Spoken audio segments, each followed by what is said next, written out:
Completely dependent হয়তো হতে পারবো না বা হওয়া উচিত নয়। আমরা দেখেছি ওয়ার্ল্ড হেলথ অর্গানাইজেশন হুয়ের তরফ থেকেও কিন্তু সেই আশঙ্কাটা উড়িয়ে দেওয়া যাচ্ছে না।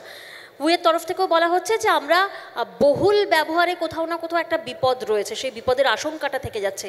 আপনিও সহমত নিশ্চয়ই? হ্যাঁ, ওনারা যা বললেন সেটা একদিক থেকে ঠিকই বলেছেন যে পুরোপুরি ডিপেন্ডেবিলিটি এখনও হয়তো আসেনি, বাট এআই বা artificial intelligence is a tool যেটা দিন দিন কিন্তু এটা বাড়ছে, মানে তার progress. So we can't just say যে আজকে যে ব্যবস্থায় আছে AI, it will be the same thing in the future.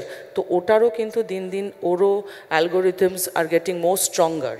তো আজকে একটা ক্যান্সার ডিটেকশন বা একটা হার্ট ডিজিজ বা একটা ডায়াবেটিক পেশেন্টকে তার ওই সুগার মনিটরিং, যেগুলো হেলথ মনিটরিং বা হেলথ ট্র্যাকার্স যেগুলো আমরা দিচ্ছি, সেইগুলো দিয়ে যেরকমভাবে তাদেরকে আমরা এখন অবধি ওই একটা অ্যালার্ম সিস্টেম করা, যেরকম উনি বললেন ডক্টর মহুয়া, তো সেইভাবেই এখন আমরা সেই দিকেই যাচ্ছি।